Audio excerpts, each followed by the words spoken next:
Good evening, everybody. It's Newf Nukem. Yes, Mr. Boom Boom Kaboom is in the room, and this is Free for All Friday with Newf Nukem. Yeah, just another one of those impromptu podcasts. I'm probably not going to be here overly long, but just thought I'd jump in, see what everybody's up to, and perhaps talk a little bit about some of the current events that are happening, gaming, and all that sort of stuff. So. Hopefully you'll come and hang out with me. If you're not here live in the chat, then perhaps we'd love to see you guys uh, you know, later on when you catch us on the replay sort of thing. So all that stuff. So yeah. But anyway, hope everybody's doing well. I'm doing great. Thank you so much. I'm pretty excited. If you haven't heard the news already, I do have another PlayStation 5 in the incoming. Hopefully, it's here in a couple of days. Monday preferred. I was hoping that it might have been here by today, but that did not happen. So I know a few people are already asking me, didn't you have a PlayStation 5? Well, yeah, I did. And it was one of the stupidest things I got rid of, and I regret it. Unfortunately, I sold it last summer. I kind of needed some cash at the time, so I kind of sold it. Newfonomics 101. Well, here, I got to explain the whole Newfonomics thing, right? Yeah, what's going on, Kylo Milo? Watch this happen. Yeah, I know, an impromptu thing, right? It doesn't happen very often, but hey, the last couple of times I did a podcast like this, they were actually quite successful, and I had requests to do more of it. So sometimes it's just nice to come on and speak with everybody and hang out for a few minutes at least. But anyway, the whole Newfonomics thing, that I don't even know who coined the term. I think I actually coined the term, to be honest with you, and that just came from over the years. I had a bad habit of not really selling my consoles, but what I would do is I wouldn't have a lot of money to go and buy a new one. So I trade one that I pretty much wasn't using at the time, and I traded in for another console. A lot of times I trade in the console, the controllers, and a bunch of games, and that would help get me maybe a new console and probably one or two games. So I always gave up a lot more than I got back in return. You know what I mean? So and the funny thing is then like 6 months later, maybe a year later, I would turn around and trade in the console I just traded for and go get another one. And hence the term Newfonomics. It doesn't always work that great, but sometimes it works out for everybody. You should try it sometime. Yeah, man, what's going on? Jay the Destroyer, we love you too, brother. Thanks for being here. Baby Chicken Wing, what's up? Guys, please hit that like, comment, subscribe, all those good things. Just shy of 1,800 subscribers as well, and it feels like, man, like I'm never going to get to that 2,000 mark. It's not that big of a deal. I really didn't build this channel for subscribers and this and that. I just did this for the love of it, and I still do, which is pretty much why I'm on here tonight, because I love doing this stuff. And I was just sitting around doing nothing. I'm going to play some games here shortly before I head off to bed and get up for work in the morning, but yeah, so here I am hanging out with you guys, and I appreciate you guys hanging out with me. That's pretty awesome that you would pop in and say hello. So hopefully I'll keep this entertaining. If you have any questions, or if you have a topic you'd like me to touch on, this is kind of the reason I do this. It's, again, hence the name Free for All. If you've got a topic or perhaps a specific question that I can maybe you'd like to hear my opinions on, then feel free to drop them in the chat, and I'll do my best to try to answer as best I know how. I'm surprised all you guys are not up to your eyeballs, or perhaps even down to your nutsack in Elden Ring. It seems like everybody and their dog is playing it. The reviews are off the charts. Crazy. I can't remember for the life of me the last time I saw a game get this amount of high scores. Which, I mean, it's great for the game. It's obviously going to help the game sell. It's probably going to be From Software's biggest selling game, no doubt. When it's all said and done, but I mean, is it really that good? That's my question. Is it really that good, or is it just more, Dark Souls in an open world environment? They didn't really stray from the formula too much from what I can see. And as far as the graphics and the fidelity of the game, I mean, it looks really good, but I wouldn't say it's like blowing my mind good. You know what I mean? So, yeah, I don't know. So, like I said, I'm happy for people that are happy for it. I'll never say the games are bad. I've tried a few From Software titles, and they're just not my bag. Get good. Yeah, well, no thanks, man. If getting good means taking a video game version of a kick to the nutsack, then I'd rather not. You know what? It's a patient. Maybe someday I will. I won't rule it out. I'll never say never. Heck, I didn't think I'd ever buy Sekiro, and I bought that. Heck, I didn't think I'd get Bloodborne. I bought that. But um, between Bloodborne and Sekiro, I probably preferred Sekiro. To be quite honest with you, Elden Ring or Fortnite? Geez, I think I'd rather take Elden Ring, Princess Zelda. Good to see you in the chat, by the way. What's going on, Axel? Look forward to hanging out with you guys on Sunday morning. Sorry I didn't get to catch your podcast tonight, guys. I really wanted to, but I was out with the wife. We were when she came home, we took off and we were just furniture shopping, so to speak. Didn't come back with anything, but at least we got some ideas. So that sort of stuff right there. First of all, I guess before we kind of get into the lighter topics, I do want to say my heartfelt prayers go out to the people of the Ukraine right now. I don't know what the heck is going on or why it's even happening to begin with, but I can't imagine the terror, the anguish, the worry, everything that comes with being invaded by a neighboring country, especially a country with the power and the sheer size of Russia. I don't want to turn this into a political podcast, and I'm not here to take sides or give that sort of stuff, but it's just, man, I don't know, man. I can't even imagine being a parent and a family and you're trying to go to sleep. Or you probably can't sleep. Probably going to have many sleepless nights hearing bombs and missiles and gunshots and just turmoil. It's just crazy. So, but yeah, I really wanted to catch your guys' show tonight. I'll have to catch yours on the replay. I'm sure it was another fun one, as they always are. You guys are killing it, doing a great job. Hopefully more people can come and subscribe to your channel. So those of you who are in the chat right now, if you haven't done so already, please subscribe to Axel1324, who's in the chat. Subscribe to his YouTube channel because they have a great little podcast, him, Princess Zelda, and Doggy Dog on Friday nights, the Iconic Video Games podcast. And it's not a console war podcast. It's not about, it's just about the raw, pure love of gaming. They'll take you down memory lane. They'll talk about some new stuff, some old stuff, some trivia, lots of interaction, good stuff. So I highly recommend that you go check it out if you get the time. So anybody got any questions, anything you want me to talk about? I mean, some of the stuff I'm going to reiterate again on Sunday morning with my panel of Axel1324. He's one of my panel members on Good Morning Xbox, if you're not aware of that. So on Sunday morning, we'll be talking about a variety of different things there. I'll try not to kind of repeat myself too much, that sort of thing. Kind of games, what am I playing right now? Honestly, earlier today I put a couple hours in again on Mass Effect, the remastered trilogy, what do you call Mass Effect Legacy Edition or Legendary Edition it is. I'm still trying to complete game number 2. First one was a blast, second one's way better, and the third one I liked even better again, but I'm in the middle of the second game right now. I think I've got three more crew members to assemble before I basically go off and do the big missions, which I guess you can do the big missions before that, but I'm just trying to assemble the whole team and I'm trying to wrap up a lot of side missions. So having an absolute blast with Mass Effect. It happens to be one of my favorite all-time video games and certainly one of my favorite RPGs. It's just incredible. I love Mass Effect. Any Mass Effect fans in the house? If you're a Mass Effect fan, I'd love to see you type that in the chat or just put down one because I just love that series so much. I didn't even mind Andromeda. I thought it wasn't bad. Not amazing, but definitely not bad. And hopefully the new one comes out in the next few years and it's really good. But, speaking of, like I said, getting back to the whole Ukraine thing and everything, there's a few developers that are, I think, closely situated there if they're not already in the Ukraine. And I know one of them happens to be the Stalker developer, Stalker 2. So that's going to throw a massive delay into that game. But, if there's any kind of delay that's warranted, this would be the type. You cannot say any more than that. Take as long as they need. We just want them to be safe. And video games are very secondary when this kind of stuff's happening.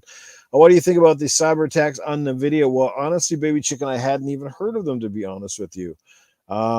It's not surprising though, overall,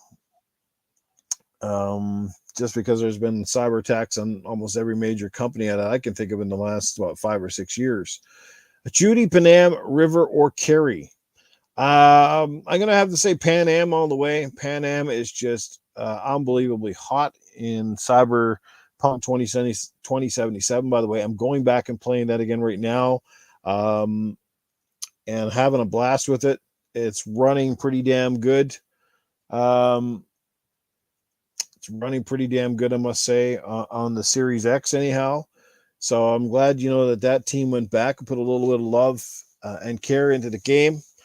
Titan Drago just starting the Elden Ring. Oh boy, I would love to have the Titan Drago soundtrack of cursing next to that game. I'm pretty sure it'd be hilarious. I can just hear Titan now. Hey,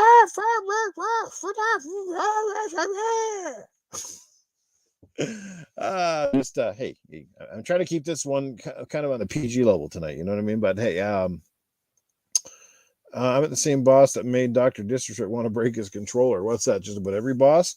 Some like it's kind of funny you mention that because when I was going through Sekiro, right? Yeah, I mean, I'm sure I died in certain parts, but I was doing okay up until I pretty much got to that first ogre. And then this is pretty early in the game, so like you get up to this first ogre, and he somehow would do these drop kicks, but he would literally do them in the opposite direction of me and somehow keep hitting me. And if there's one thing about Dark Souls, a lot of the bosses, you almost have to be near flawless because a lot of times it's one hit, one hit. And that's what makes it so frustrating. You can, these bosses have these gigantic life meters and you get them down to like a couple of hits. And then all of a sudden, and then you screw up or something, or you get a little antsy, or maybe he throws the wrong pattern in there, and all of a sudden you die, and you're just, oh, God, I got to do this again. And if boss battles were like, the kind of ordeals like you would take, 30 or 40 seconds or 2.5 minutes, but sometimes boss battles in some of these games, they can literally be daunting tasks over the course of 10 or 15 minutes even, right? And I know that sounds like nothing, but in a video game world, that's a pretty long time to be like picking away at one particular boss. You know what I mean? So I'm just glad that people are liking it. It looks really good. I can honestly say of any From Software game that I've ever seen that has me peaked the most, it would be this one. I like the fact that it's not completely dark and gothic or anything else. This game does have that, that more of a typical RPG vibe, that open world, some brighter colors, great character designs. I mean, some of the bosses and characters I've seen in this game are second to none. From Software really does themselves. That's one of their strengths is it's just crazy enemy and boss designs, all that sort of stuff. So yeah, like I said, I'll never say never. I won't rule it out, but you never know. Doggy Dog, what's going on, brother? Good to see you. So we got all of the members of the Iconic Video Game Podcast. And I know what you're thinking. Newf, what are you doing tonight? I'm just here chilling, man, and I won't be on very long. I just wanted to come on and say hello to everybody. I missed everybody. It feels like for some reason this week, it feels like it's been an eternity since I've been behind the microphone or podcasted this week. And just in a mood right now, just getting ready to probably jump on and put a little bit of Xbox in before I go to work in the morning, which sucks. Yeah, I got to work tomorrow. Then I'm off for a couple of those. So Sunday Sunday I got a hockey game. So wish me luck there. Hopefully I don't get injured or hurt. And then on Monday, I think I have Monday off. So Monday I should be able to get in some half decent playtime, hopefully. So yeah, it's good to hear that the character creation is a lot better in this one. I mean, that always counts for a lot to be able to make sophisticated and complex characters. Sometimes, when you got those character creator designs in games where they literally give you these preset templates, or you can design to a certain extent. Either I find they're always very lacking, or the majority of them are overly complex, where you can spend hours trying to tinker with your character. Speaking of, for everybody, and I got a question for everybody that's in the chat. When you're creating a character in a game, do you normally try to create a character that's as close to your physical and physical representation as possible, or do you kind of just make sort of a random character or something weird? How do you guys do it in the chat? Like I said, offbeat or sort of typical, I guess you could say. I'd love to know, because generally I think for 80% of the games I create, I normally try to make a character that's similar to me. So, other than the fact that my characters always tend to be a little bit slimmer than me. Because hey, if there's if it's one way I can be slim in this life, it's at least through a video game, right? I don't have to be this pudgy, double chin a hole all the time, right? Usually huge dude with my likeness. Um, yeah, that's cool, man. That's cool. That's awesome. Sometimes I'll pick actually go the female route as well, because hey, there's nothing better than staring at a female's bottom for hours on end, as opposed to my own ugly bottom, I suppose you could say, something like that. So yeah.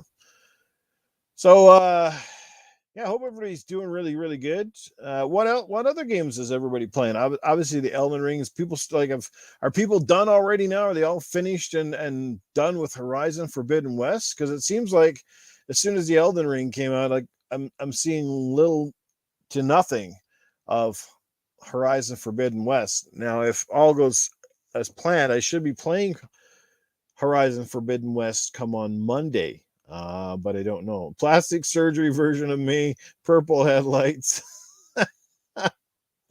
Oh yeah, the other night that was really, really funny. That's yeah, great stuff right there. Psychonauts 2. Oh my god. What, that was a great game, man. Really, like, can't stress that enough. Psychonauts 2. Oh my god. Which FromSoft boss would save us Sam finger bang?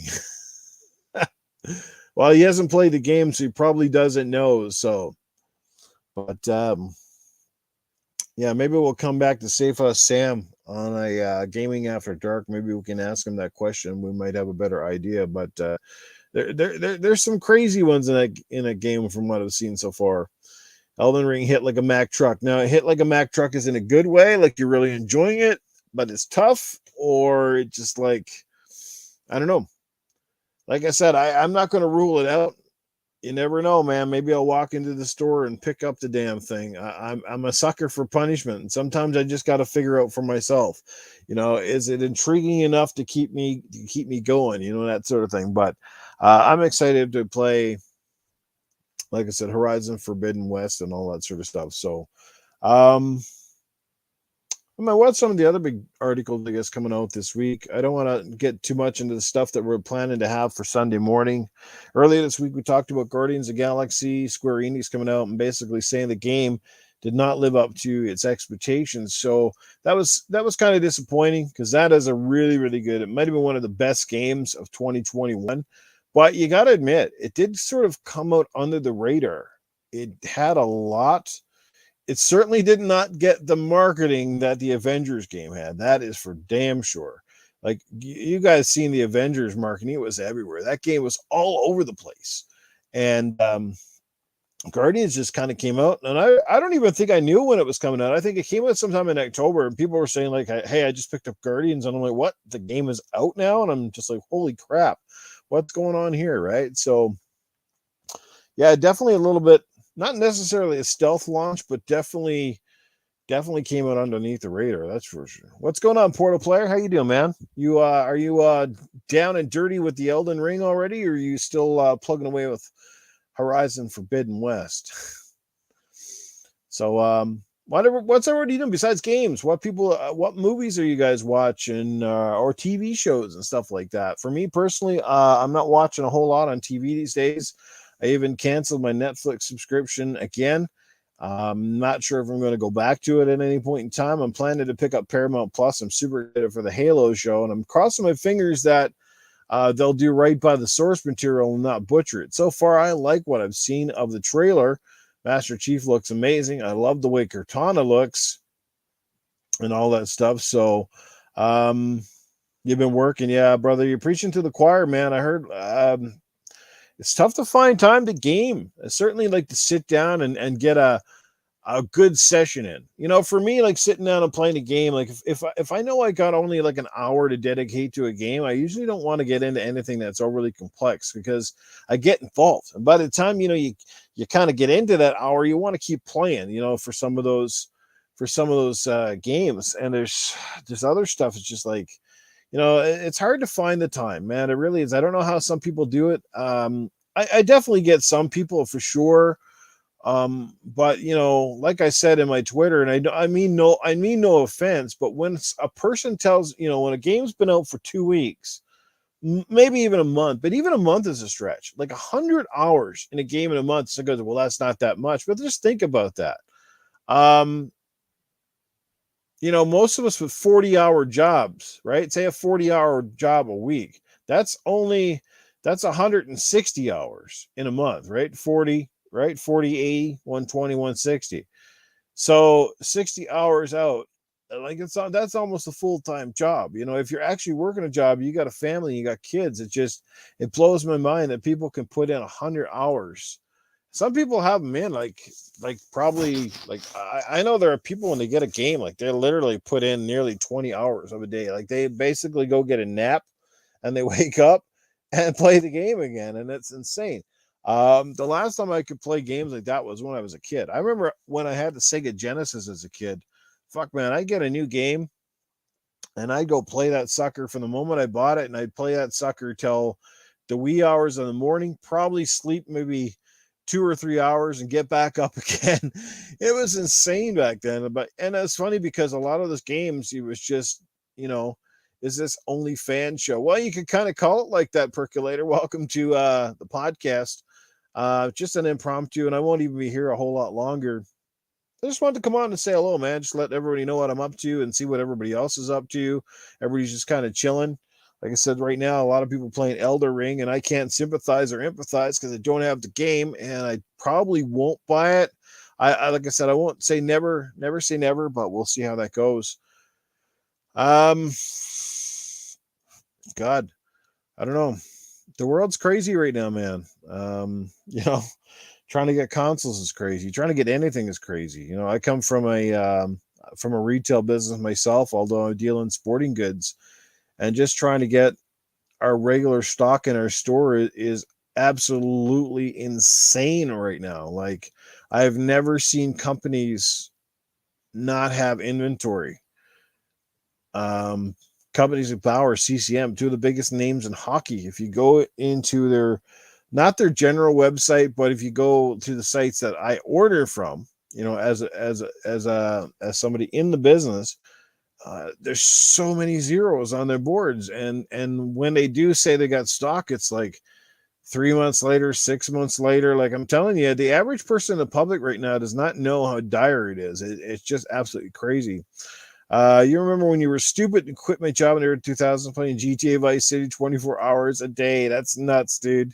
That is nuts, man. I would have the biggest splitting headache. That's one thing about me too. I can't. Some people, they can do these weird alternate sleeping patterns, or they can kind of sleep and they get up and sleep or whatever else, and kind of keep going. But for me, if I get out of a sync, I get these headaches and right above my eyes, man. I just got to close my eyes and lie down, that sort of thing. I think a lot of it depends on what I eat, the sort of stuff that I drink, sort of stuff like that. Jago Kuka, and what is going on, my brother? I hope all is well with you, sir. It's been a while since we chatted. I know you've been going through a tough time in your life right now. So, Elden Ring, hell, I'll be HFW for a month. The game is so big. Well, absolutely, man. It's so crazy how people buy a new video game and they move on to the next one without even thinking twice. Like, man, oh man, we're all like video game hookers or something, man. We just keep moving on to the next one. Crazy stuff. Um, no, yes and no, Portal. That's a great question because I like the games. I've had Bloodborne. I've had Sekiro. And I like the games from the standpoint of the characters, the design, the graphics. Like, there's a lot to like about the games. I want to really like the games. My only issue is I just don't have the patience. And that's a me problem, right? That's a me problem. I don't have the patience. I get frustrated very easy. And when I get frustrated, I not only swear, but I friggin' break things, right? And I've been prone to breaking controllers. Um, I mean, heck, there's been some nights where I'm almost surprised I didn't smash my 4K TV, where I just wanted to pitch the controller through the TV. And this was playing from regular games, not even just Souls games.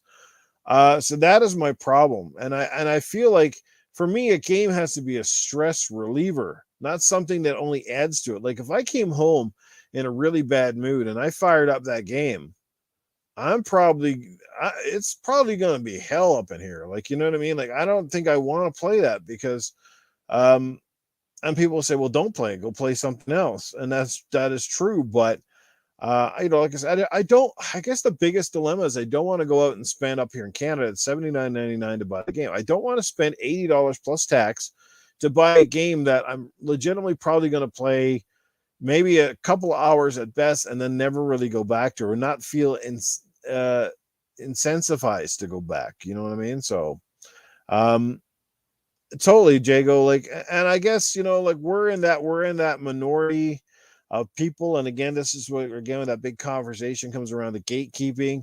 I understand the argument from both sides of the fence when it comes to those games. I understand how it's a challenge and it's that the risk and reward system and the things like that people sort of get off on with it. I also think, from a business standpoint, that if From Software ever did create a game and that had an accessibility, say they call it a story mode, where essentially the game would dumb itself down for people that have either physical disabilities or perhaps again struggle with anxiety or anger issues. I'd be okay with that, but that's me, right? Yeah, man, I'm going to be playing Horizon Forbidden West totally. I just haven't got it yet. It should be showing up here in the next couple of days, hopefully. I know my PlayStation 5 has been shipped. It's just a matter of when it shows up. So I'm crossing my fingers and hoping to God that I'm actually home when this fucking thing shows up here. But been breaking controllers since the NES days. It's crazy because in the NES days, the Sega Master System controller and NES controller, those things were nearly indestructible, man. Like, I mean, it's amazing how many of those old consoles are still working today.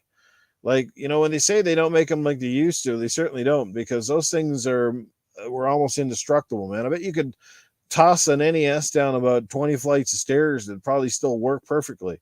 It must have came with some kind of industrial military grade plastics back then. Mind you, there wasn't as many working parts to break, and you didn't have to worry about complex heat sinks and all that kind of shit, right? I appreciate it, Wicked Hot, man. Appreciate you stopping in and appreciate the love. That's why I've been doing this.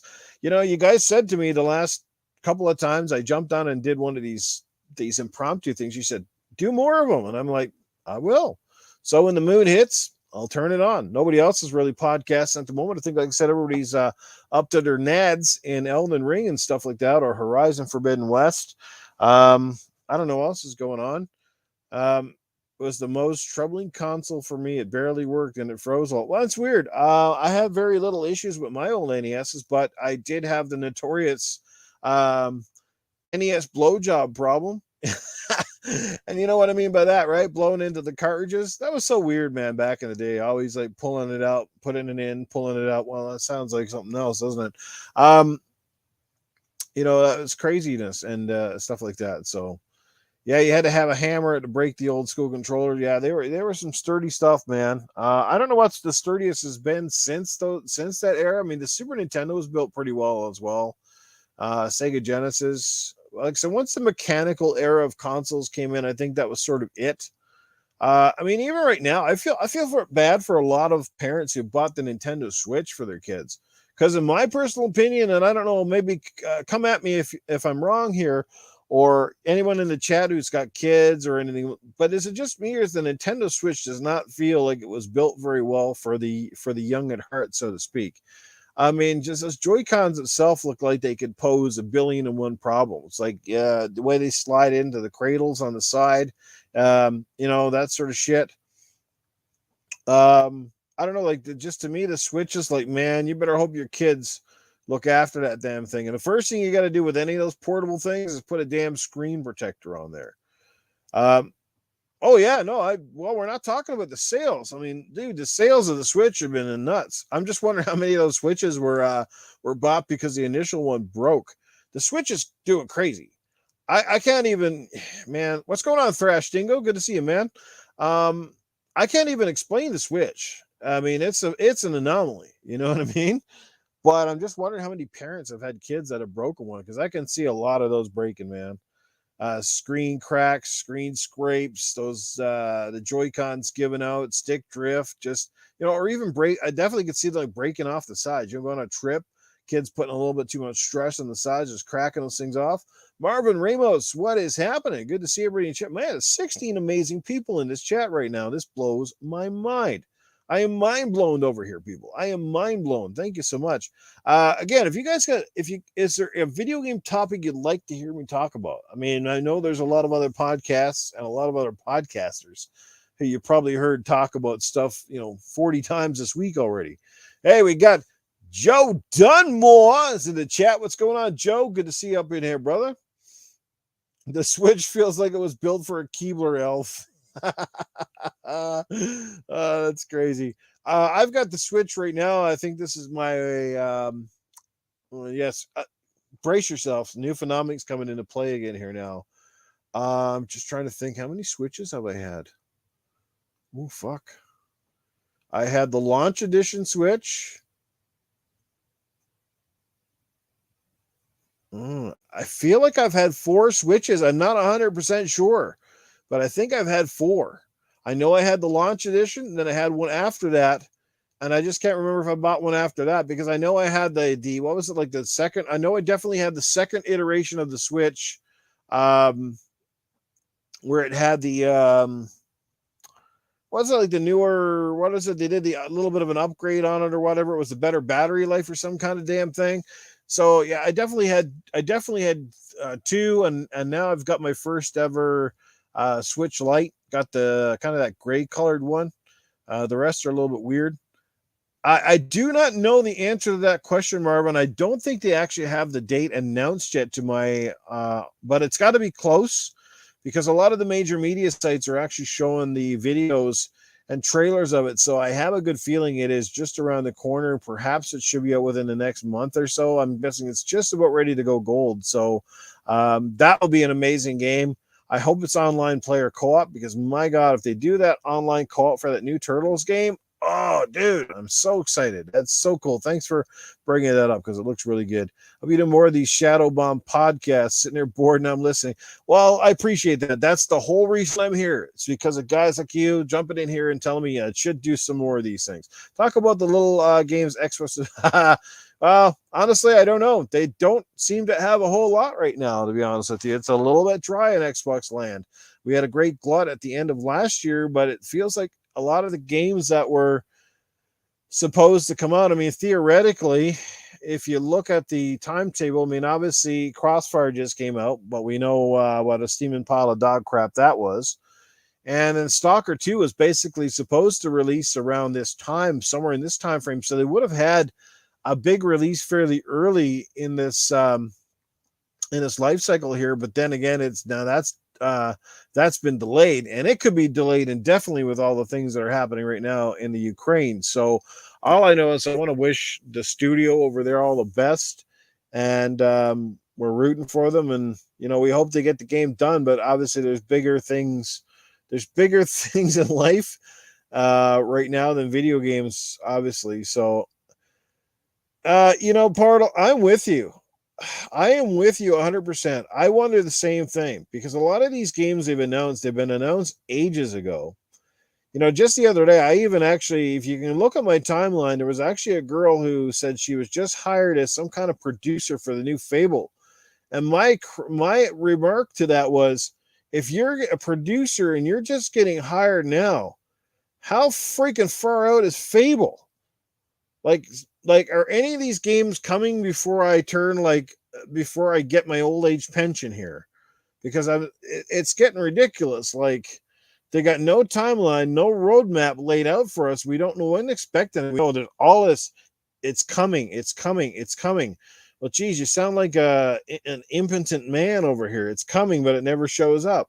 I mean, heck, at the same time, we got lots to play. Like, so, I mean, I don't think there's a person in this panel or in this podcast chat right now that does probably not have a massive backlog. So delays don't really bother me like they probably would have a long time ago, but it still sucks. I would rather the games just be good then be rushed out and broken, because we've already seen that even some games that have had 2 or 3 delays, they're still coming out broken. They're still coming out glitchy as old shit. So I don't know. I'm just kind of getting tired of it. I feel like a lot of these publishers, and I'm going to say the publisher, because I'm pretty sure as a developer, your intent is to never bring out a game with bugs and be glitchy or broken. I can't imagine any developer, any sane developer would be like, yeah, that's okay, let's just let this go. No, I blame a lot of the publishers, because publishers have stockholders to keep happy. Obviously, they want to get the game out, and sometimes it comes at that cost to just get it out. And a lot of time, and again, that's why I'm always skeptical of games that never get the reviews until either the day of the release, or they actually don't give the review at all. They wait till after it's out, because at least they got a window of perhaps 78 hours to a week where they can blindfold their fans and just get them to go into it and buy the game. I'm technically, people do this all the time. This is what I'm saying. Like, why are people blindly dropping down pre-orders on games we don't even know are any good? See, back when there were still midlight launches, pre-orders weren't bank account games for people. Pre-orders were just an idea for companies as how much their games might sell. And a lot of times, the only games that even had the option of pre-orders were games that you kind of already knew they would be successful. Like pre-ordering Call of Duty or Halo, I totally get that, because you know what you're in for the most part. But pre-ordering, say, a new IP or games that you have no absolute idea what they're going to be like, if they're any good, I don't understand that. It's like you're investing in a game that could be an absolute turd. A lot of people, for example, a lot of people pre-ordered Cyberpunk 2077. They pre-ordered Cyberpunk with the notion that it was going to be amazing because they really liked The Witcher 3. But yet Cyberpunk, one, first person, two, totally different genre of RPG, and again, coming out during a pandemic. There was a lot of things that could go wrong, and it did go wrong with Cyberpunk. Cyberpunk will forever be now known as one of the shining examples of a really bad launch. And I know, Jago, I know you love the game, and I'm glad you love it. I don't think it's bad at all. I think it's pretty good. Did it have issues? Yes. For some more than others. For me, I never had a lot of the issues with Cyberpunk that some are having. So I guess you can call me lucky. And I was lucky because I got to play it first on the Series X anyway, which obviously had, obviously better processors and things to play it with. So, yeah, I mean,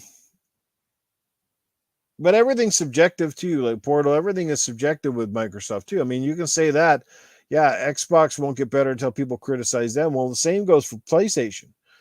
I mean, the one thing that PlayStation is doing really well that nobody can dispute is the fact that they're making amazing first party games. And at the end of the day, that's really what it's about. The most important thing for any game developer or any company should be about your product. It should be about the games, and the games should stand on their own.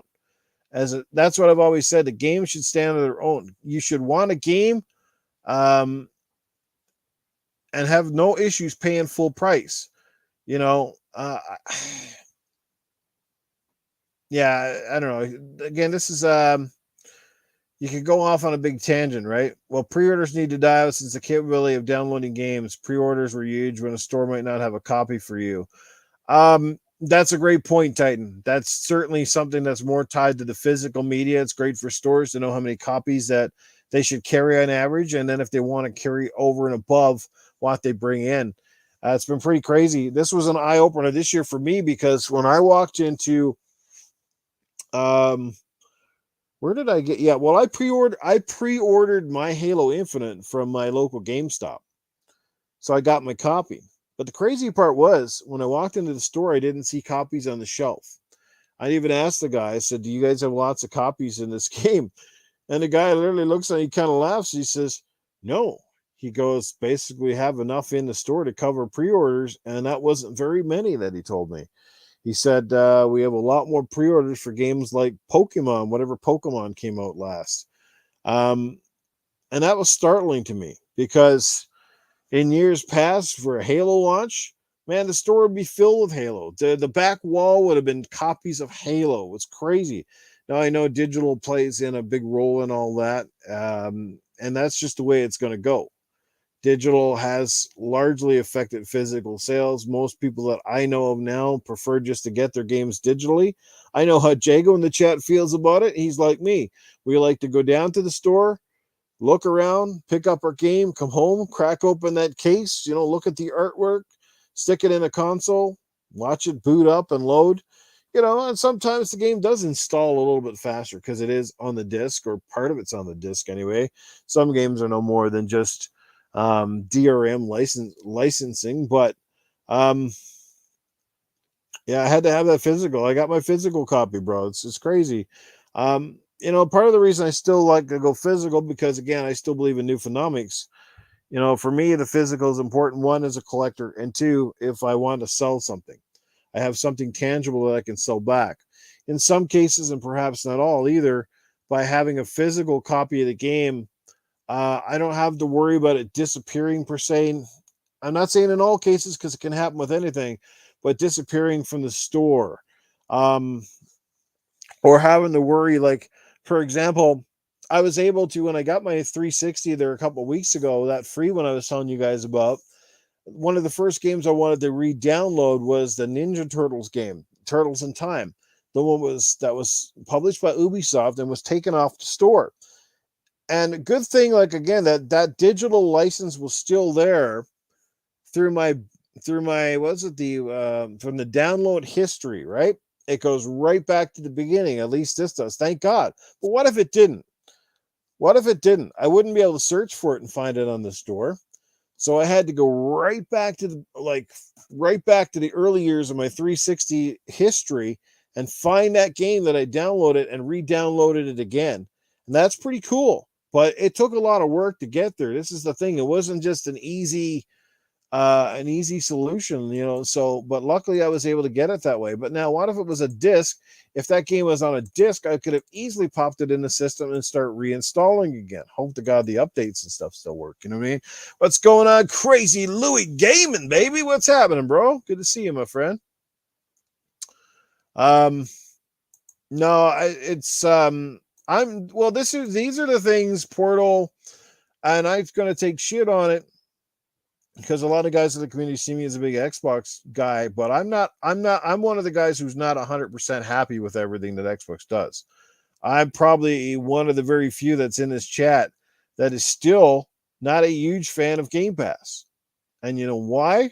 Because Game Pass has basically destroyed physical gaming, and it certainly has for me. What Game Pass has done for me, and I've explained this on many podcasts, is Game Pass has taken away my option to buy those games physically. Let me explain. Before Game Pass, the shelves would be filled with PS4 versions of games and Xbox One versions of games. But when Game Pass came out and got popular, guys, guess what started to disappear? And yes, both are disappearing. I get that. You walk into any store now, you'll find a lot less PS4 games than you used to. You'll find a lot less Xbox One, but you'll really find a lot less Xbox compared to PlayStation. I have found it way easier to walk into the store and pick up a physical copy of a PlayStation game versus Xbox. And that might be due to the distributors. It's probably none, because if those games are available on Game Pass, how do you think the majority of fans are going to consume it? On Game Pass. So why should a store pay money to bring in 30 copies of a game when they know that perhaps 5 or 6 people of that potential 30 buyers are going to pick up a physical copy? The rest are going to sit there until they end up in a bargain bin. Whereas on PlayStation, the game is not on their PlayStation Now or on their services, so people really have no choice. I'm not saying that one is not more economical, because yes, getting the one on Xbox is certainly the most economical and advantageous purchase. If you're okay with the digital consumption, yeah. And that's, again, and this is an easy reason why you're seeing now, when we see those sales charts comparing sales of a said game to Xbox, the PlayStation ones are literally destroying the Xbox sales. And why is it? That's why. because people are getting it through Game Pass. Again, Game Pass increases the engagement numbers, and we get that, right? But it's not a direct sale. I mean, I don't know how this, I'm not a behind the scenes guy, so I really don't know how this works out. We've seen this over the course of the last year for some companies and some studios. We've seen how some studios are loving Game Pass and they can't say enough good about it. And we've seen how other studios are kind of saying, "Yeah, I'm not quite sure." So, man, like I think it depends on a case by case basis. I think for smaller games that struggle with marketing, Game Pass is a huge boom for them because Game Pass is like free marketing. But if you're a bigger game, if you're already Elden Ring, for example, this game would probably never go to Game Pass. You might never see that game go to Game Pass or Sekiro or any of those games because they don't need to, you know, even though, Microsoft could easily chuck the money at Namco Bandai and put it in there, I suppose, to some degree. Those games don't need to because they're going to sell well on their own and they don't want to devalue their franchises. They don't have to put them in there. So, and then, yeah, if you get a digital game, you have no resale. So until they fix some of those things, one of the things I was excited about too when the Xbox Series generation started, I don't know if you guys remember this, a lot of guys forget. Do you guys remember when Microsoft said they would give you some sort of digital, what was it, like a digital receipt for your physical games? So you'd be able to turn in your physical games and basically get the digital copy of them. That had me kind of excited because I'm thinking that's kind of cool. I could literally walk in and get most all my games in a digital format because I didn't get them to begin with. Um, you know, so, and again, I don't want to turn this into a debate, guys, because again, there's two sides to both. And for the most part, I can wholeheartedly understand why people want to go with digital and get stuff through Game Pass. You obviously get to play a lot more games and you get to do it for a very low subscription price per month. So calling games free on Game Pass is no, nothing is free. But it might as well be free because I know last year alone, in the run of several months, like Back for Blood, Flight Simulator, then it was like in a run of 6 months last year, I probably played well over $300 worth of games if I had to go into the store and buy them here. And that wouldn't take very much because in Canada, a game is $80 plus your tax. So just do the math. $3 three games alone is $240. $240. So that's pretty much your Game Pass price right there. Actually, it might even be more. Game Pass here in Canada, I think what my subscription fee is, what was it? Is it $15.99 a month? So say $16. $16 times 12. Yeah, that's not even the cost of 3 full price games. Yeah, before Game Pass, I could find more physical used copies of games at GameStop. I'm not even joking. Absolutely. But everybody, movies, no, I don't buy digital movies either. Crazy. I buy my movies physically still. I go to the store, I either get the Blu-ray or the 4K Blu-ray. 4K whenever possible. The only way I have my movies digitally is when I get the digital code that comes with the disc. I usually do download them just because if I'm going somewhere with like my phone and I want to watch a movie, it makes total sense. I can just watch it digitally then.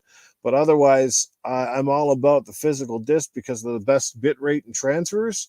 You get the best video quality. You never got to worry about bandwidth, that sort of thing. So, well, no, Xbox is leaning that way because again, they have to now. They've gone all in. They've committed to Game Pass. So Xbox has a little bit of a different path than PlayStation, and that's fine. That is totally fine. I think of all the companies, they are going to be the first ones to really phase out their physical discs.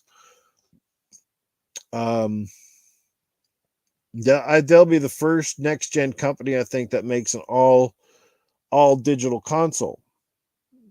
Where Sony may continue to put disk drives in their consoles a little bit longer than Xbox. You can mark my words on that.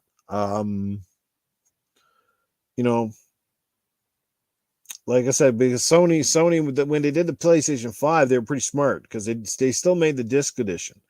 They didn't want to cannibalize all the people that bought games on disc, and they know that a larger portion of their audience still buys games through the physical format, right?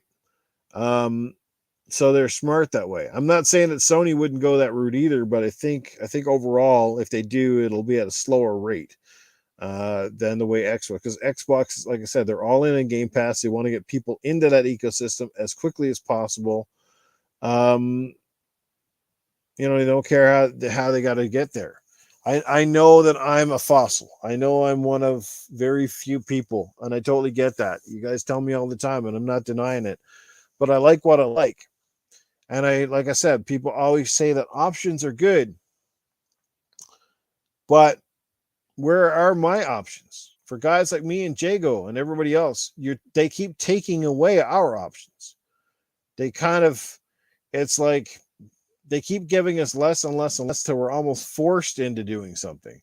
Like I like to make decisions on my own terms. I don't like feeling like I've got to make a decision because a company through greed or whatever the hell they want to do decides that this is the best way we should do business. Because at the end of the day, making money is making money. So whether you're selling the game in the store or you're selling it over a digital marketplace, and this is the other thing that has bothered me a lot, and not enough people have called them out. Remember the promise of digital? It was going to be automatically cheaper than the physical, right? The physical copies were going to be cheaper. There was no middleman. There was no distribution. There was no worries about shortages on games. I mean, remember, lately we've even seen that. I can't remember the last case, but correct me if I'm wrong here, but didn't we recently see a case of a digital game being sold out? How in the frig sakes do you sell out a digital game? That makes no sense. That sounds like horseshit. That sounds like an artificial way of boosting hype for a game, right? You're like my wife knew she's a saint. She refuses to bank online. She must go to the bank and store to retrieve or put money in. I call her cave girl. Well, no, that's very inconvenient. That's very archaic. But hey, man, I applaud her. That's definitely something I know a lot of the old seniors still do. They got to be at the store physically. They just don't trust anybody. Not necessarily wrong. Sometimes, honestly, but I don't know, man. I don't know. That is the best thing about Game Pass, Crazy Louie, bar none. That's the best part about Game Pass is Game Pass takes the trial and error out of gaming. No longer do you have to wait on a short, misrepresented demo. Now with Game Pass, you can go and try a full game if you like. Try all these games, a lot of games, some of them you'd never have played in a million years. That is the beauty of Game Pass. That ultimately is one of the best reasons to have it. It allows you to play a lot of games. If you're a very busy gamer and you got a lot more time on your hands, there's a ton of stuff to play. If you got Game Pass and you say there's nothing to play, then there's no helping you. I think you're a lost cause because it's crazy.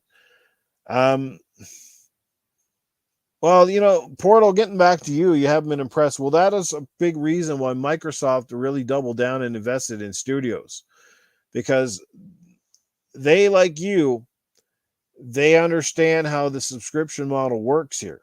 And they know that if they're going to have big lulls in their content, especially in the bigger titles, people are not going to stick around for Game Pass if you're going to toss out these little indie arcade kind of games. That's not what people invest in. I mean, sure, there are some that love that stuff, and that's what they like. But I think the majority of us invest in a Game Pass, and I think the biggest reason a lot of us Xbox guys got on Game Pass was the day and date. I mean, knowing that you're going to be able to play Gears 5 and Forza Horizon 5 and Halo Infinite all day and date, that was a big, big thing. And I kind of wonder how that's working out, because honestly, I wouldn't have done that. If I was Microsoft, I would have set at least a 6-month window. And then it would have been win-win. Because those who really, really, really wanted the game, they would have went out and bought the physical copy regardless. They could have almost double dipped. People would have still got their Game Pass subscription. They would have got it for everything else, but they probably would have bought a copy along the way. Like me and Jago, we went out and bought physical copies of Halo Infinite, even though we both own Game Pass. Why is that, right? Um, I'm impressed with Game Pass. I mean, lately, yes, lately I see what he's saying. Lately, it seems like, it's like there was that window where you had Outriders and you had Back for Blood and you had a whole bunch, and they all sort of came within several months of each other. And I think that's what they're hoping for, is they'd like to have, a big release every like 3 months at least. So 3 months would give you at least every four, that would, if you got a big release every 3 months, that's four major releases in a year. Now when you got 30 about 30 plus studios or whatever, they need to start pumping some stuff out. uh Newf Torius, I love the name. You live in rural Newfoundland and would have to drive an hour to get a physical copy. You haven't bought physical since the first. And I totally under that. I am from rural Newfoundland. The closest community that I had that sold a video game was 45 minutes away. Wasn't, that's not something you could easily just get up. This wasn't like going down to your local Walmart, which is, a couple minutes down the road. So I totally understand. Love the name too. Good to see a fellow Newfoundlander in the chat. All that stuff. But anyway, I didn't want to turn this into this big Game Pass debate, because we all know how this can go. We all certainly know my stance on it. I'm hard on it for years. Heck, I haven't even decided that when my Game Pass subscription ends. I think my subscription is good till about the end of November of 2022. And I haven't even decided that when that is up, if I'm going to renew. It really depends on the games that are out, and depends on my financial situation at the time. People say, well, if you're going to go out and buy one or two physical games, well, I've got 3 consoles. Buying games for all 3 is going to be tough no matter how I work it, right? So, yeah. Well, I'm probably an ADH gamer that has short-term memory loss. That's for sure. God only knows I fluctuate all over the place. I have a hard time staying focused. Heck, sometimes when I'm playing games, it's hard for me to focus. I think that's why some of the open world stuff really bothers me too, because I get so distracted. And then there's that OCD part comes in, where you don't want to miss any side quests. So you end up chasing everything around the map. And then you realize that, hey, you got 40 hours in the game and you're not even, 15% through the actual campaign storyline. It's kind of like crazy. You watched me for a few weeks now. Well, I appreciate that. This is a random one-off tonight. And, don't worry, guys. Before I go, if you want to hear Cletus, Safe House, or Arnold, I'll do that. I won't stay on here too much longer because I want to go get some gaming before I go to bed. But Sean, man, you're speaking to the choir. Open world games, bro. Like, I love them and I hate them, because I the last one I really enjoyed that was open world, and I mean this sincerely, was Ghost of Tsushima. There was something about that game and its combat mechanics and the characters and I guess the setting as well, that Ghost of Tsushima wrapped me in. I pumped hours into that game. I don't even know what my final total was, but I love that game so much. And then I try to play something like Assassin's Creed Odyssey, and I get pulled out. I go in and I play a few quests, and I'm just like, yeah, I am done with this. I am done with this. And I know some people love it. Shout out to my good friend Assassin Lupa. She loves that game. Yeah, no, it's a good thing, Jesse Darby. Yes, with Game Pass, yes, by having Game Pass, you can save some money to afford games for the other console. And I get it, even if I'm buying physical. But the thing is, it doesn't bother me, because if I only got time, say if in the run of a year I'm only finding time to buy, that I'm only finding the time. This is the key. It's not about the money. It's about the time. If I only got about enough time to play and finish, say, 4 or 5 games in the run of a year on average, and I go out and buy them and I spend physical price, still worth it to me, because that's the only games I'm going to afford. It's the only games I'm going to find the time to play. Like I said, with Game Pass, yeah, you have $16 a month, but 98% of the games that are on there, I'm not going to find the time to play them. So how am I winning there either? I'm just essentially throwing $240 or whatever the subscription costs. Do the math. I don't know, guys, but just hear me out on that, right?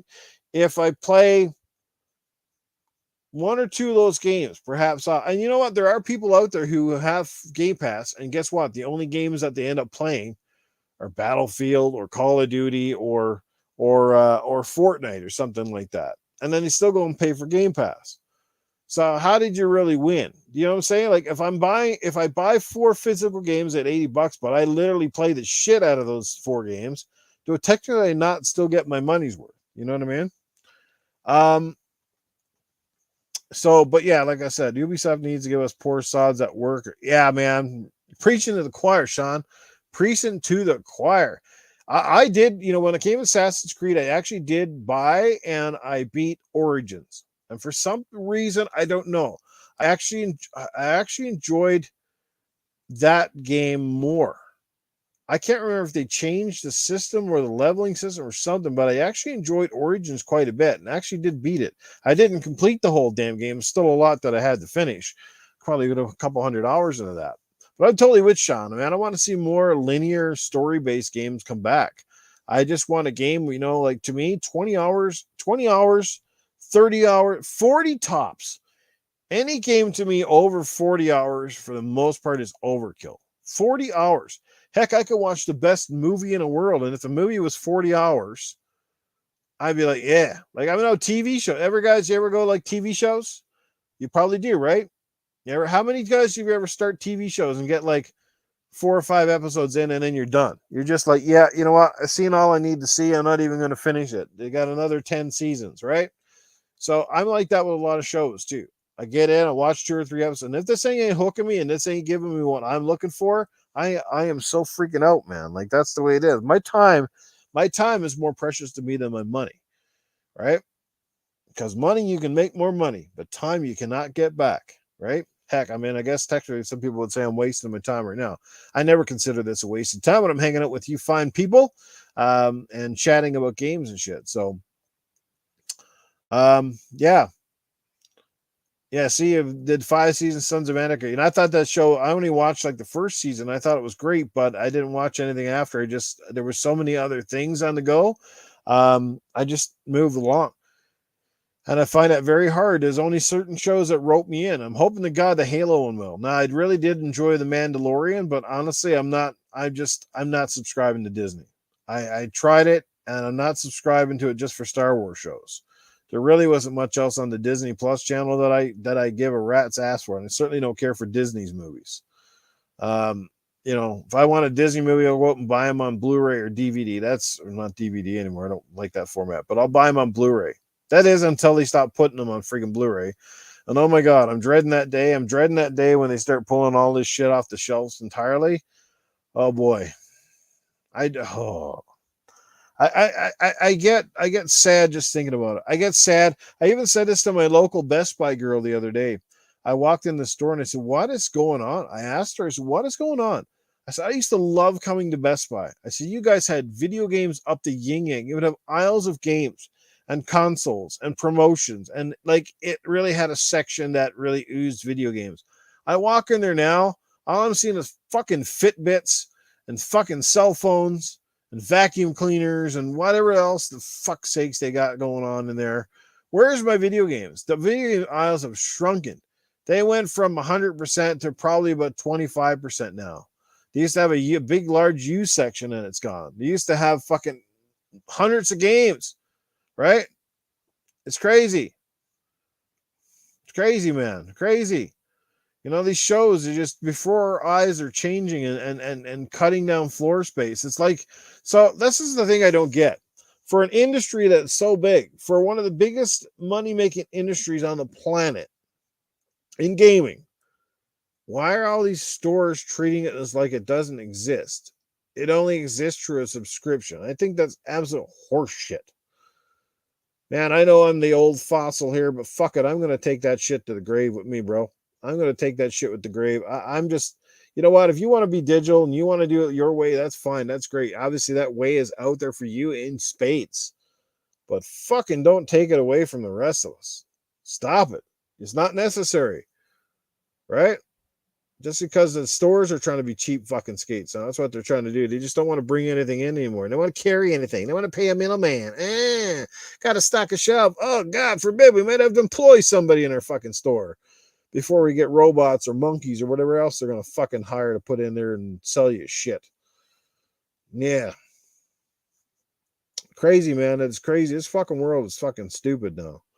I know, man. I just like the simpler time. Like fucking walking into a midnight launch. Love going into an actual GameStop that actually carried fucking games and wasn't full of pop figures and toys. Am I wrong here, guys? Please. Am I fucking wrong here? Am I that wrong? What is going on? These corps are greedy bastards. I totally agree with you, Froggy T. Right? Yeah, and am I totally wrong? Am I out to lunch here? Am I just so archaic? Like, I mean, there's transitioning, and then there's basically just slapping the shit out of your fan base. Like, yeah, too bad. Too bad you like it that way. Heck, some people like doggy style. I mean, it doesn't have to exist. You know what I mean? Like, hey, I don't know.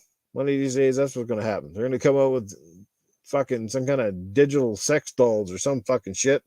People won't even have sex with the real thing anymore. They'll be telling you, yep, no, it's no good. You can't have sex with a real woman anymore because that shit's boring. Oh, man. I don't know. I get so stressed. I get so depressed almost just talking about it.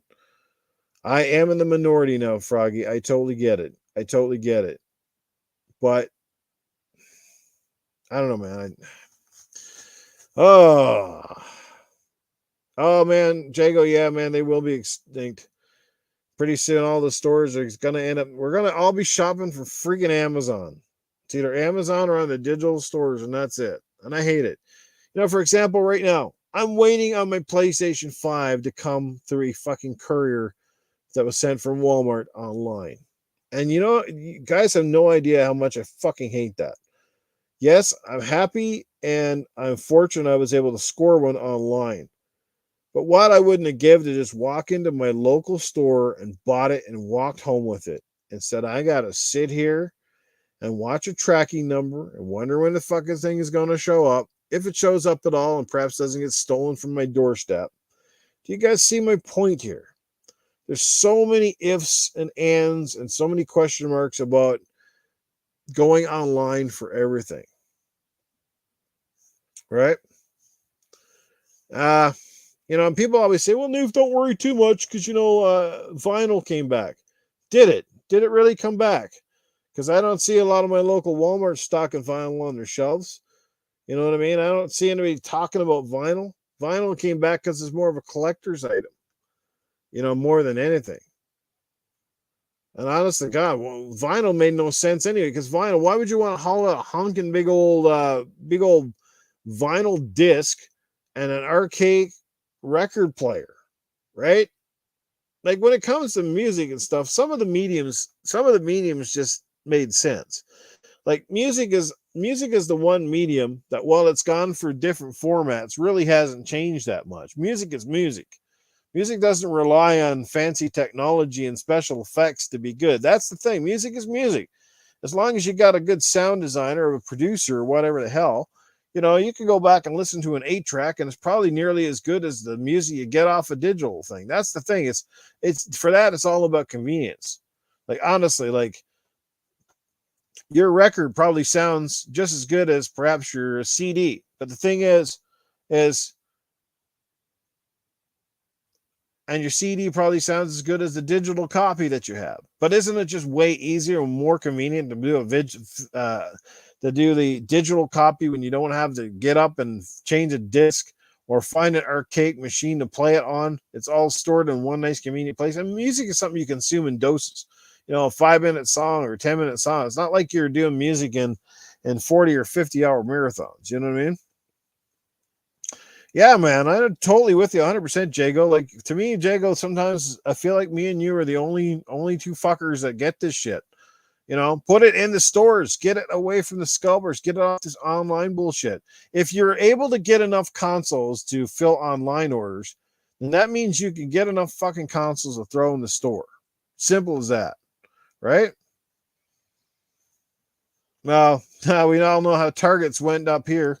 Target lasts of all of heck, my sex life lasted longer than Target's up here. You know, fuck's sake. Honest to God, Target was up here for what? I don't even know if it lasted a full year. They opened the stores and shut them down almost as fast. That was so stupid, man. Nathan Rogan, what's going on, man? EB Games in Oz has more toys and T-shirts than physical. Yeah, bro, you're totally right. EB Games, GameStop, whatever the hell you want to call them. They're GameStops up here in Canada too now, but yeah, they do. Like they're way more toys now, right? And they want to say these digital cards all the time: digital this, digital that, digital something else. Craziness. You guys have any new future try edibles when you play games? It helps with anger. Yeah, okay, I'll keep that in mind. Or maybe I'll just eat a pot of gummy bears, sour gummies. How about that, right? Um, well, that too. My Walmart. The good news is this PS5 that I got from Walmart. It is regular price. It's not. It's they have them on their site under third-party sellers, and they've got the prices nearly doubled. Like they're selling for like $1,200, $1,300, and they come with a controller and a game or whatever. But they're legitimately more than the MSRP. Now, the PS5 I got is actually at the MSRP from Walmart, but it did come with a bundle in order to get it. I didn't need a membership, but I had to take it as a bundle, which means it comes with that, was it a Cosmic Red controller, and it'll come with Horizon Forbidden West, which is, hey, I was going to buy the game anyways as a bonus. Hey, and I get an extra controller. Not a really big a deal, so it's going to set me back, just over $800 Canadian, right? That sort of thing. Sean in the chat, he drops $8.99, says, back in the day, I used to mix music as a hobby. It was brilliant. These days, though you use CDs, CDJs, it's just cheating. You couldn't beat the vinyl days.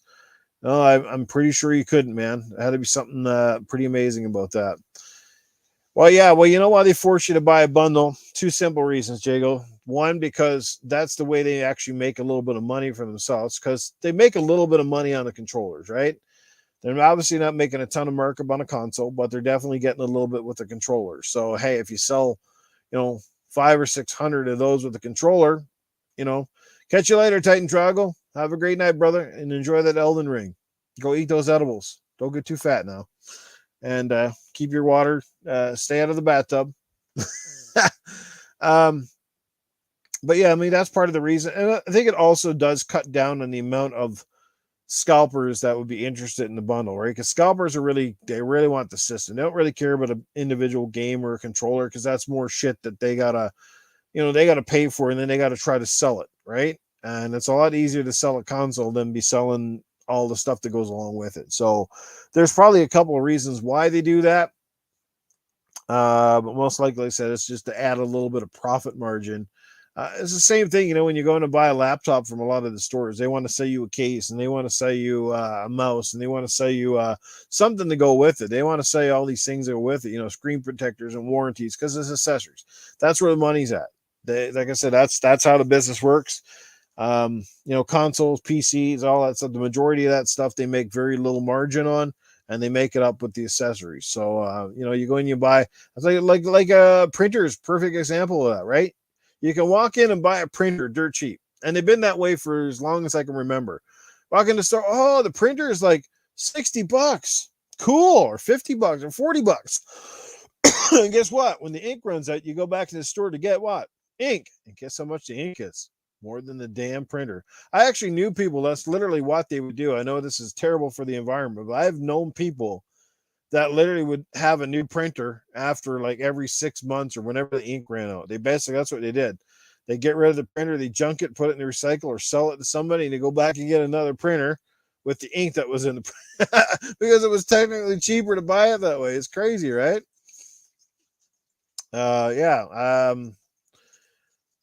I know, man. Like I said, I can't wait till where it gets to the point where you can walk into an actual store and buy a console. And the funny part is, Jago, and I don't know how you feel about it, but here's the funny part.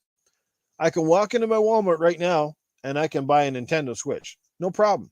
Not at all. Apparently, there's plenty of them. And I haven't seen a shortage on them like in forever. I literally seen them sold out once or twice in the last year at my store. Like almost every week I walk in, I can pretty much get a Switch. And even now, walking into the store, I could have probably bought at least a dozen Series X already. I had no problem getting a Series X.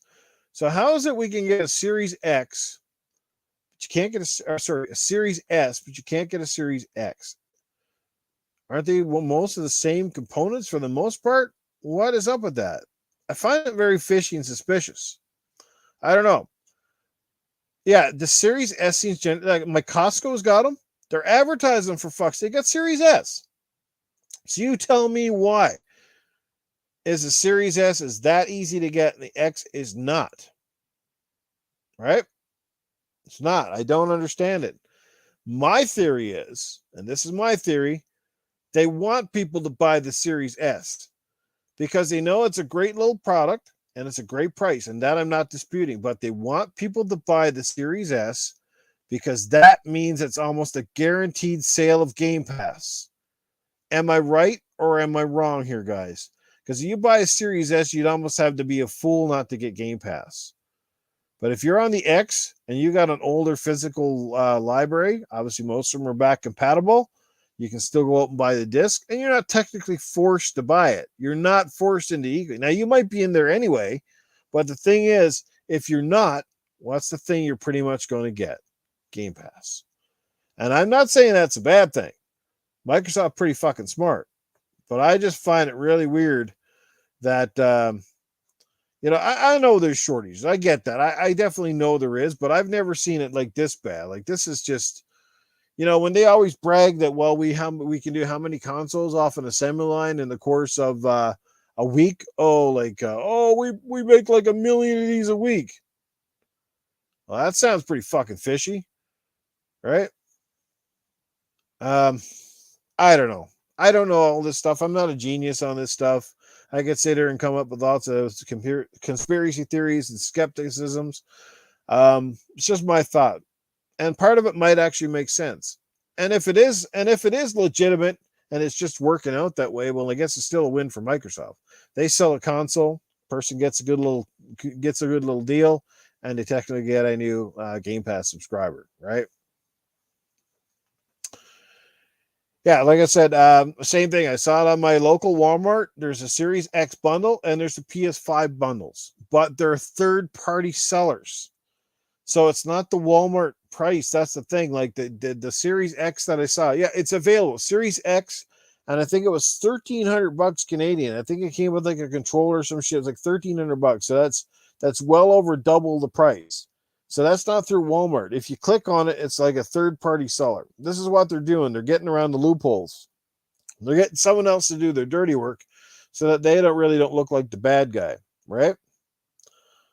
That sort of thing.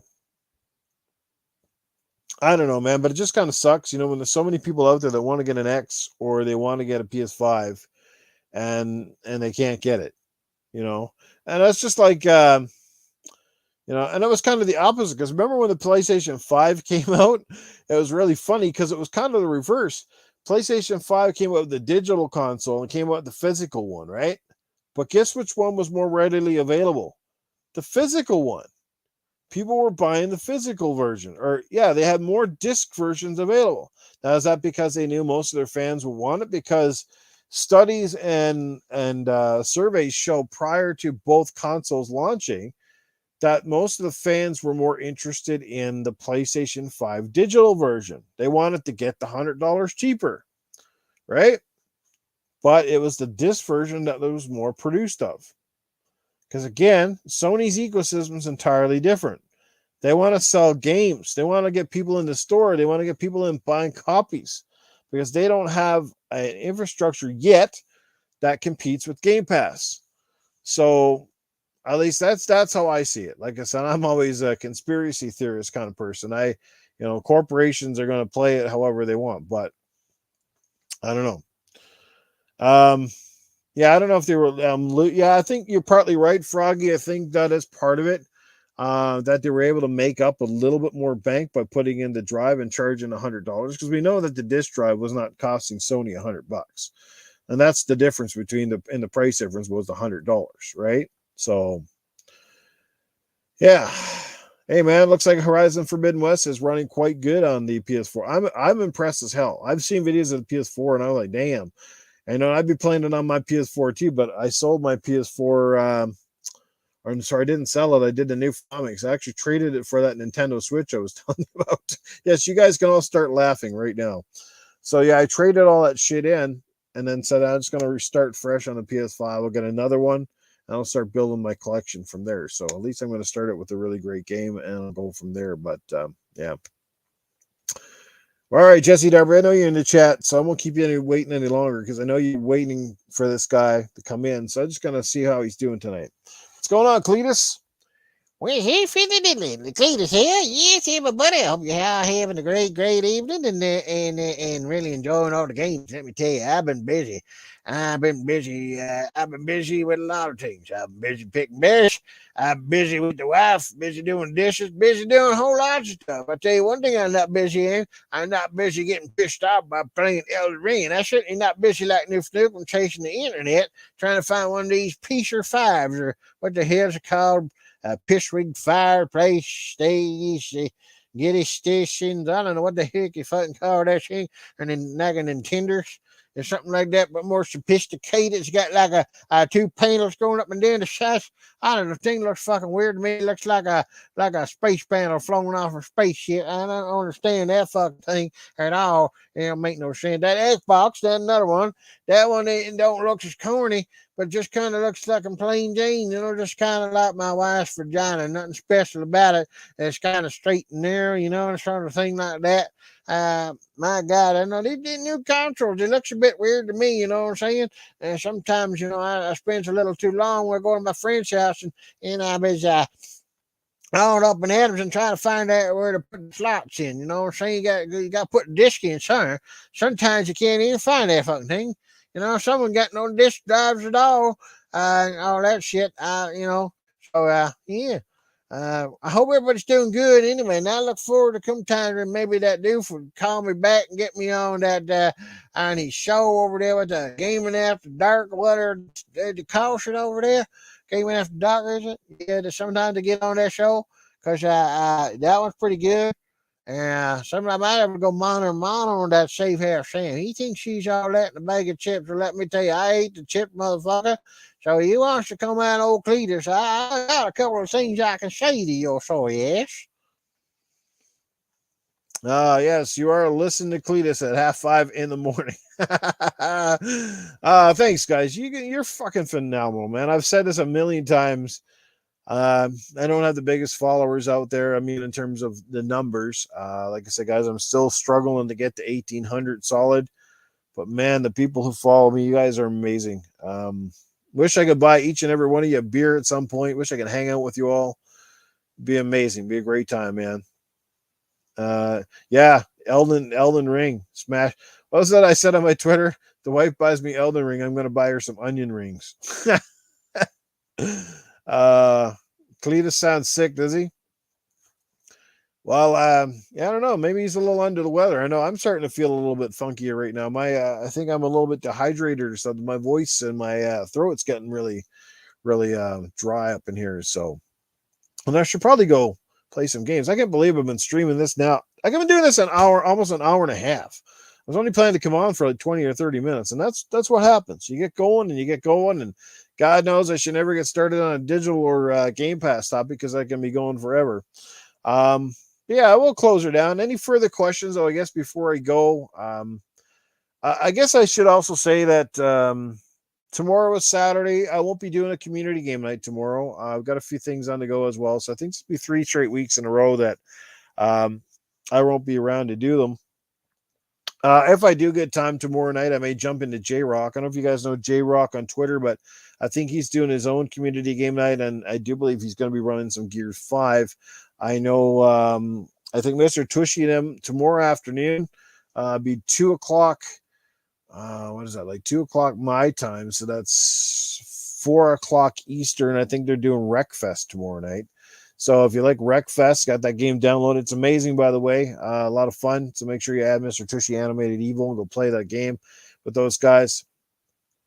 But yeah, so I don't know how that's going to work out tomorrow night. And then I got some stuff on the go on Sunday and shit like that. But it's no community game night officially for me, per se. And hopefully I'll be back with it next weekend. And what else? I'm also looking to hopefully start, to the chagrin of perhaps some of the people watching this podcast tonight. I started an Xbox centric podcast by the name of Good Morning Xbox, which many of you are probably familiar with. It's on Sunday mornings at 9 a.m. Eastern, 7 p.m. or 7 a.m. Mountain Time. And Axel and um, was in the chat earlier tonight. Go enjoy some. I will, man. I'm going to take off and go enjoy at least something here before I probably hit the sack. Um, but I'm planning to probably try to do up a more of a PlayStation centric podcast. I believe that if you're an honest gamer, you can do both. You can play both consoles. You can enjoy games on both, and you can certainly podcast and keep everybody happy. Because I know there's a lot of people that enjoy my articulation, not only about Xbox but about PlayStation. I believe that for the most part, at least 90% of the time, I've kept it very fair, sort of thing. And I tell it like it is. I tell it from my opinion, and my opinion is, again, just that. It's my opinion. I am not always right. I'm not always wrong. It's just the way I feel about gaming or certain topics. Some I'm more opinion on and stronger based than others, and some maybe not so much. But that's just me. Sean, you couldn't have said it better. You're missing out if you just refuse.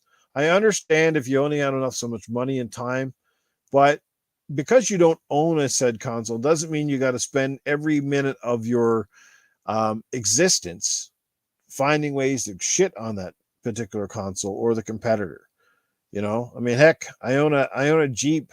I own a Jeep car, but does that mean I spend every minute of my day looking at other cars going, oh, that guy drives a Ford. That thing's a piece of crap. Anybody that drives a Ford is stupid. No, that's not how it works. And it's not that way with gaming either. But, that's a debate and fanboyism and console wars. This is something we're talking about today. We're going to talk about tomorrow. And you know what? It's going to be there for years, if not decades to come. That's just the way it is. Until there is no console anymore at some point, until it becomes all services based. And even then, even when you take the plastic boxes out of the equation, you will get someone that's going to argue that their service is better than the other service. Does that not already happen? Does that not happen already with Netflix versus Disney versus Amazon versus Hulu? I got one I like better than the other, and the rest are crap. It's the same shit. It's not going to go away, right? We can sit here, we can bitch about it. Um, but I think, like I said, there's two types of fanboys. You've got the logical fanboy that can see things from a different perspective and be honest and call stuff out where necessary. And you've got the fanboy that literally it's like they're one-sided only. They cannot look in the mirror. They cannot see anything from another perspective. They are right. You're wrong. Everything else in your platform of choice is crap. That sort of stuff, man. Absolutely.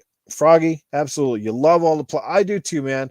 You know what? The only one I can say honestly, like I said, and I've called them out, Nintendo. And I love Nintendo. I think they make great games. I know everybody in here pretty much loves Nintendo, at least to a certain degree. I think we're just all like shocked that they can be so archaic and they can do things a certain way. Like Nintendo does stuff that the other companies would be crucified for, or they don't do stuff. And you're just kind of like, but it's Nintendo. So, like I said, why does Nintendo get the pass where Xbox and PlayStation get lambasted? This is the thing. But again, at the end of the day, it's money talks. Money talks. That is the end product. And it doesn't matter how hardcore you are, how much you know about gaming or its history. Money talks. And while there's, most of us in this particular podcast chat, perhaps don't like games like Fortnite, there's 8 or 10 people that do like Fortnite.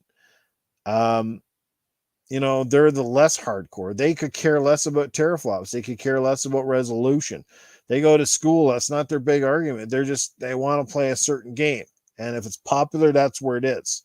The most popular music in the world right now is certainly not the best music, not in my opinion. I can't stand it. I can't stand top 40 pop these days, or rock, or whatever you want to call it. It's terrible, in my opinion, okay?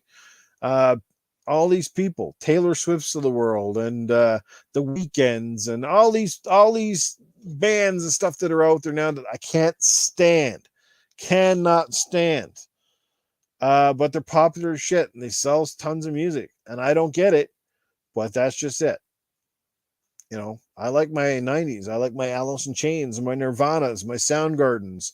I love my Oasis, and I love my Seether, and I love Metallica, and I love Megadeth, and I like Pantera, and I like Limp Bizkit. Um, I even like Nickelback. Yes, I'm going to hear a few boos. I like Nickelback. Yes, I said it. I like Nickelback. I have no issues with Nickelback. I think their music's pretty cool. I've seen them in concert twice, and they killed it both times. Most people hate Nickelback, and I can never understand the reason why. Because what? They got popular really quick, and they actually made, well-sounding music that sound actually produced and not just like a bunch of horns blaring. I don't know. But I'm off on a totally another tangent. I could stay here for another hour on this. But yeah, I'm planning to start up hopefully a PlayStation centric podcast, and I'm trying to assemble probably one more guy. I'd like it to be a 3-person panel that weighs in on all things PlayStation based. Then then the hardest part about this is not going to be finding a panel members. It's going to be finding a day and a time to do it where I'm not kind of sandwiched in the middle of 5,000 other podcasts that are out there. So, yeah, Jacob, man, we got a lot of similarities, you and I, brother. A lot. It's crazy, man. And that's why I know me and you would get along like peas in a pod, man, if we ever met up. I know that, man. You're a good guy. Well, I know. I totally get, like the fun stuff. I mean, especially, early Chad Kroger years when he had the really nasty hair and everything else. But they're pretty good, man. Honestly, if you ever get a chance to see him, if you're going, they're pretty damn good. They got a lot of, you know, I miss when Maroon 5 did rock music. Yeah. Yeah, there's a band that hit and miss for me. I do like some of their stuff, and some of their stuff's just absolutely whoa. There's another one that I just can't stand that people like, Coldplay. Not a Coldplay fan. They have a couple of songs I can tolerate, but the rest is like, ugh. I don't know, man. I don't know. But anyway, we're off on a totally different tangent. And that's the beauty about these little free-for-all style podcasts is you never know what you're going to get. We never know where the topics are going to go. And here we are. I've been basically talking nearly 2 hours on a variety of everything and nothing overly important. And you guys are amazing. You came out to show the support. I can't ask for anything more. You guys are awesome. Pink Floyd, there's a classic. Pink Floyd. I respect why you like them. I never cared for Pink Floyd. I never cared for Led Zeppelin. I never cared for the Rolling Stones. The Beatles were okay, in my opinion. Like a lot of those bands, I never liked. I don't know. I just never get I love the AC/DC. Yeah. You would be better making a new day of the week over trying to avoid any of the billing. Yeah, I know, Jago. It's crazy because even when me, you, and Glitcher and those guys had started up a podcast, and that was a few years ago. Like even now, compared to then, there's way more podcasts than I can ever recall. And I feel like all of the people I watch on a lot of podcasts, they all have their own podcast too. Now, yes, am I guilty of the same shit? I guess so, but I think I sort of came into this podcasting gig long before a lot of people ever got popular. If you look at a lot of the people now that got, 10,000, 20,000 subs, they were just tiny like me when they started. Their channels blew up for a ton of different reasons. Most importantly, well, because they make lots of content, and I figured out that's part of it as making content. Heck, I've known with my channel, not that I really care that much, but even doing these one-off videos every once in a while, they've actually done huge dividends for my channel, oddly enough. So, Devka, how can you even be listening to me and trying to concentrate on the Elden Ring, bro? Like, I would not even be able to stream that game because I wouldn't be able to think straight. Or you hear me cursing the entire stream. That's crazy. Black Sabbath. There's another one I never really got into. Colt, yes, Colt, but Colt really deservingly so.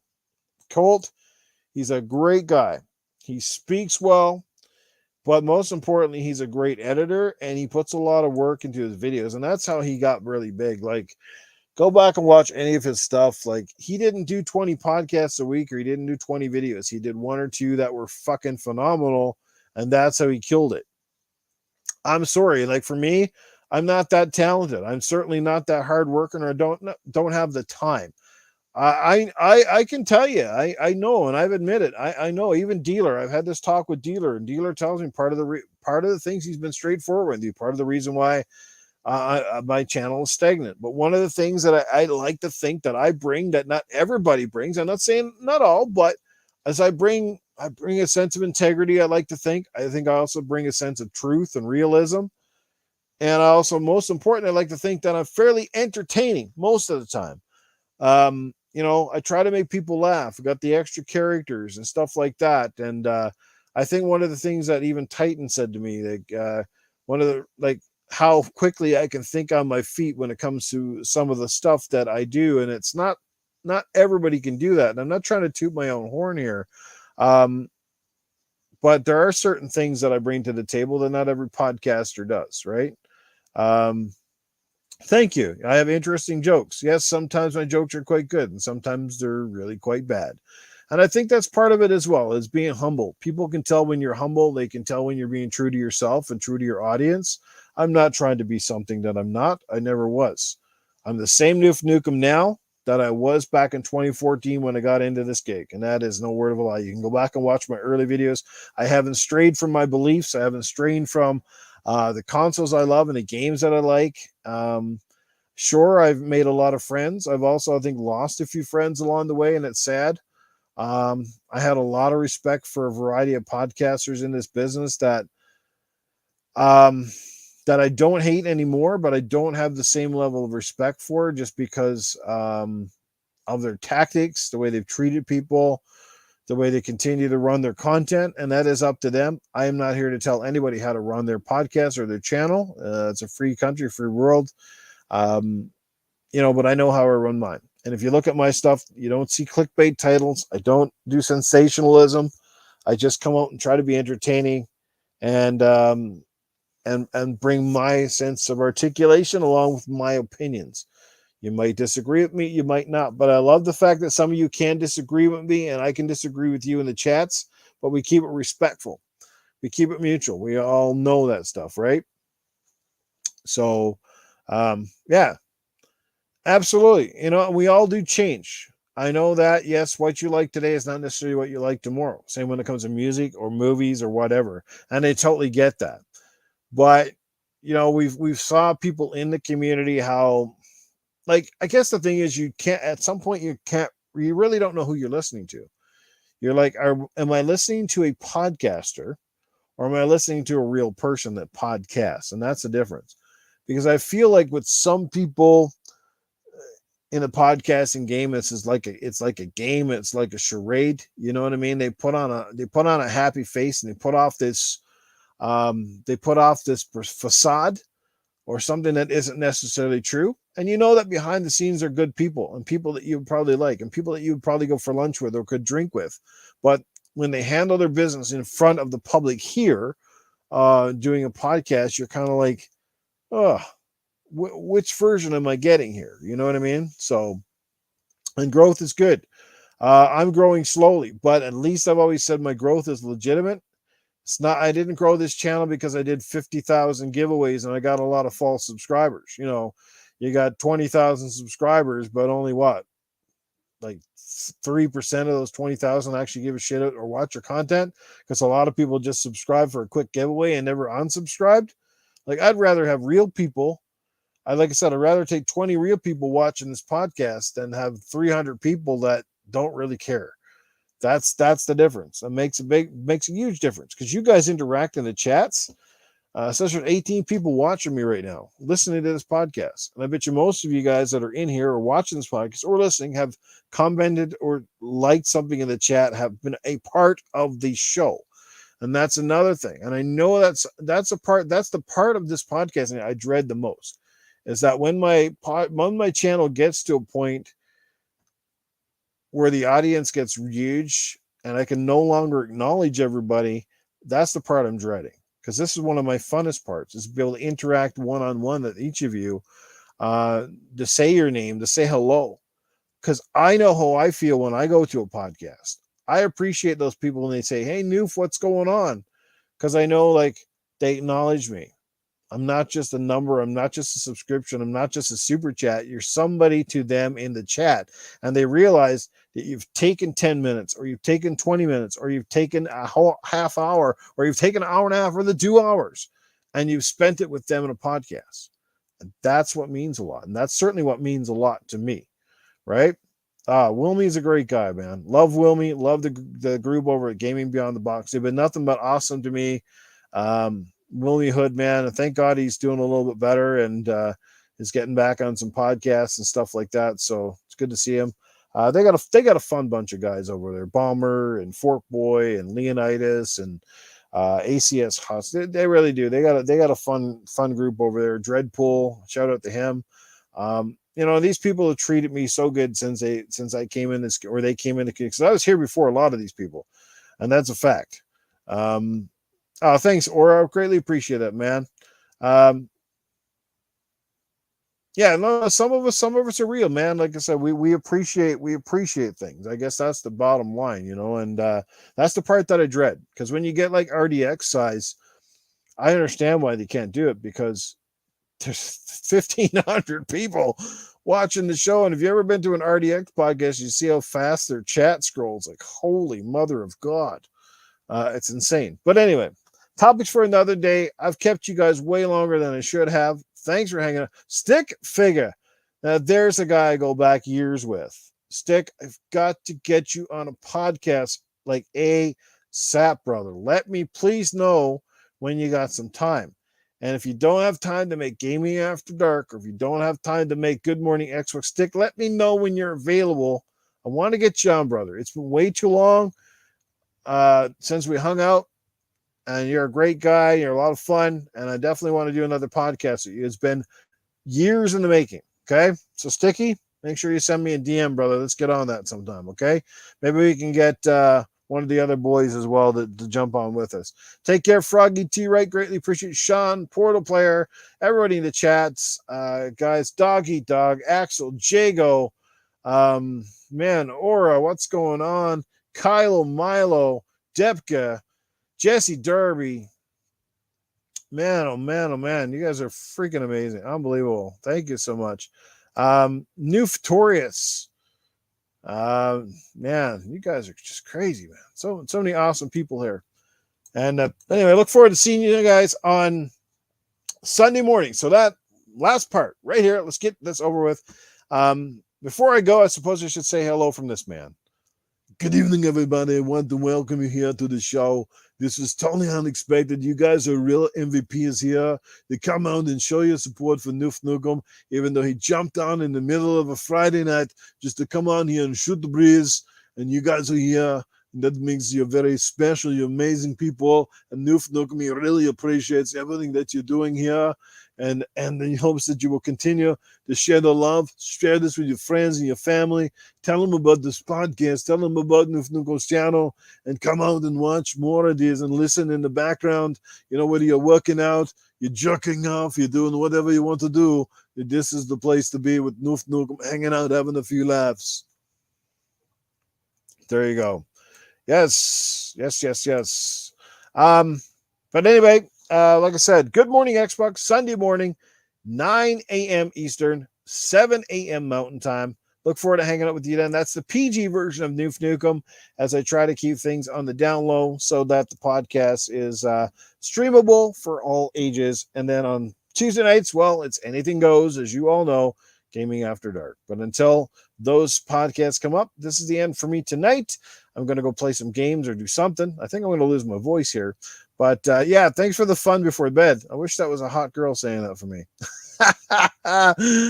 No jerking off. No jerking off at all. No. Let's actually go play some games. That can wait. Let me tell you, though, if you have an Oculus, you should check out porn on that thing. Holy mackerel. Anyway, guys, have yourself a good night, guys and gals. Have yourself a great time. See you on Sunday, Sean. Good to have you here, brother. Catch you all later, everybody. And Jago, if you want to play a game with me, man, let me know, dude, because Not only haven't we podcasted that much, but hey, if you want to play some games, brother, let's go do it. I don't care what it is. Go play some Outriders or Ascent or something that's co-op. I don't care, man. Just hit me up. Let's go do it. Yes, Arnold is never really asleep. But anyway, guys, Joe Dunmore. See you around, guys. Have a great night, everybody. Take care, and thanks for showing up. And for those of you listening on the replay, look forward to reading your opinions, your thoughts, and I look forward to seeing that on the YouTube channel. Thanks again, everybody. Have a great night.